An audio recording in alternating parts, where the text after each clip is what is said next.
Laptop பார்த்தீங்கன்னா government laptop first point. So இது பார்த்தீங்கன்னா பெரிய ஸ்பெசிஃபிகேஷன் ஒன்றும் இல்லை, ஓகேங்களா. So 4 GB RAM, so AMD ப்ராசஸரில் டியூவல் கோருக்குள்ளே தான் கொடுத்துருந்தாங்க.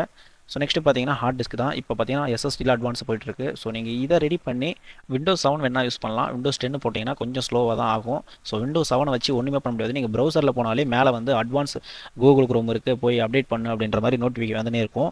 ஸோ என்ன தான் ஒரு சொல்யூஷன் அப்படின்னு கேட்டிங்கன்னா, இல்லை ஃபஸ்ட் டைம் நாங்கள் வாங்கி யூஸ் பண்ணது, ஸோ அதனால் வந்து சென்டிமெண்டான லேப்டாப் அப்படின்னு நினச்சிங்கன்னா, ஸோ இதில் 3 கம்ப்ளைண்ட் அப்படின்னா, ஸோ ஓகேங்களா. First motherboard chip level service பார்க்கணும். அதுக்கப்புறம் பார்த்தீங்கன்னா ஸ்க்ரீன் மாற்றணும். அதுக்கப்புறம் SSD பண்ணிவிட்டு விண்டோஸ் 10 போட்டு நீங்கள் யூஸ் பண்ணலாம். பட் ஆனால் ரொம்ப ஸ்பீடெல்லாம் இருக்காது, ஸ்லோவாக இல்லாமல் நார்மலாக யூஸ் பண்ணலாம், ஓகேங்களா. ஸோ இதை நீங்கள் ரெடி பண்ணால் மட்டும்தான், இந்த 3த்தையுமே ரெடி பண்ணால் மட்டும்தான் அதை நீங்கள் பண்ண முடியும். ஸோ இதை பண்ணிவிட்டு நீங்கள் நாளைக்கு இந்த லேப்டாப்பை விற்கணும் அப்படின்னு நினச்சிங்கன்னா, ஸோ நீங்கள் இப்போ செலவு பண்ணீங்க பார்த்தீங்களா, நீங்கள் அந்த அமௌண்ட்டை கூட ரிட்டர்ன் எடுக்க முடியாது. சென்டிமெண்டான லேப்டாப்பை ரெடி பண்ணி யாரெல்லாம் விற்பாங்களா அப்படின்னு நீங்கள் கொஸ்டின் கேட்பீங்க. ஸோ இருந்தாலும் இப்படி இருக்குன்றதை நான் தெளிவாக கஸ்டமர்கிட்ட சொன்னேன். ஸோ ரொம்ப ஹாப்பி ஆகிட்டாரு. ஓகே பிரதர், இதில் எதுக்கு பிரதர் தேவையில்லாமல் நம்ம செலவு பண்ணிவிட்டு, கரெக்டு தான் நீங்கள் சொல்கிறது அப்படின்னு சொல்லிட்டு, ஸோ அவர் CPU அசம்பிள் பண்ணிக்கிறேன் அப்படின்ற மாதிரி ஹாப்பியாக கஸ்டமர் ரிட்டர்ன் வாங்கிட்டு போயிட்டாரு. ஸோ நெக்ஸ்ட்டு ஒரு நல்ல வீடியோவில் பார்க்கலாம், ஓகேங்களா. தேங்க்யூ.